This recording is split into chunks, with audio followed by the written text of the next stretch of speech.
Selamat sore Bu Vika. Kami dari kelompok 5 ingin mempresentasikan Proses dan penyebab terjadinya kapal karam. Perkenalkan, saya Jeki Tanuwayudi. Nama saya Andrea. Nama saya Marcelo Tawadana. Nama saya Mangga Biasa. Nama saya Jadi Satunya. saya Yuvani, saya Kalisa Nabelia.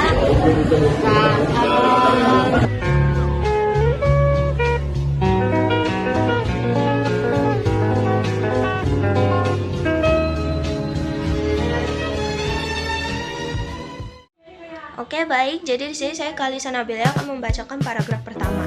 Jadi, kapal karam merupakan peristiwa tenggelamnya kapal di laut atau sungai akibat kehilangan daya apung. Fenomena ini terjadi sejak zaman dahulu dan sering menimbulkan kerugian besar, baik dari segi ekonomi maupun korban jiwa. Dalam dunia pelayaran, kapal karam biasanya disebabkan oleh beberapa faktor alam, yaitu kerusakan teknis dan juga bisa dari kelalaian manusia.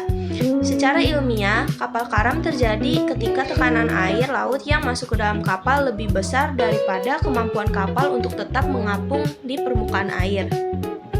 Dalam sejarah maritim, banyak peristiwa kapal karam yang menjadi pelajaran berharga untuk manusia di abad sekarang ini. Contohnya seperti tenggelamnya kapal Titanic pada tahun 1912.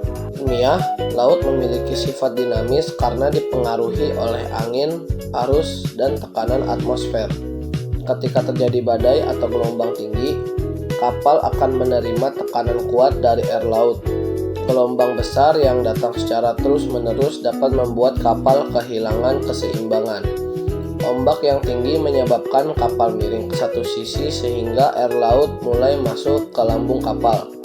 Selain itu, fenomena seperti angin topan, arus balik, atau gelombang pasang juga menjadi penyebab utama kapal karam.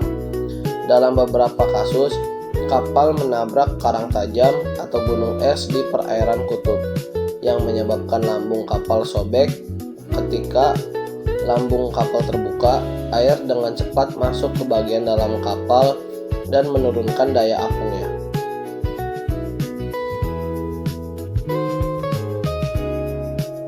Selain faktor alami, aspek teknis pada kapal juga berperan besar dalam menyebabkan fenomena kapal karam. Kapal terdiri dari berbagai komponen penting seperti lambung, dek, sistem pompa air, dan mesin penggerak.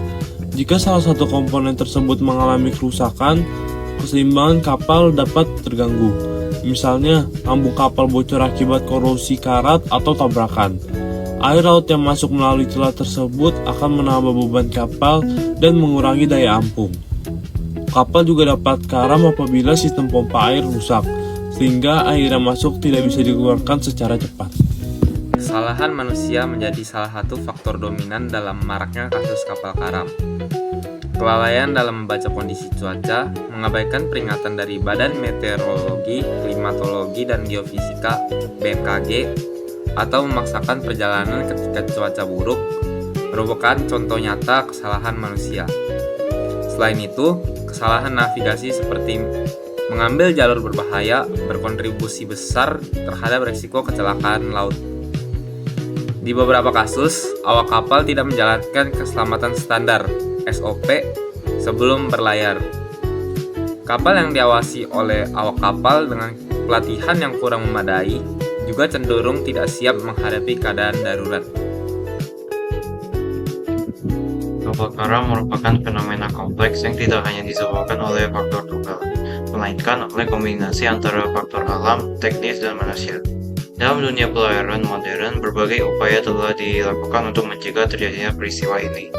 Sebagai penerapan teknologi, pemeriksaan rutin sebelum layar, pemantauan kondisi cuaca oleh BMKG, dan penerapan standar internasional keselamatan pelayaran. IMO atau International Maritime Organization merupakan badan PBB yang mengatur pelayaran global. Sebab itu, IMO menjadi langkah penting untuk mengurangi risiko terjadinya kapal karam.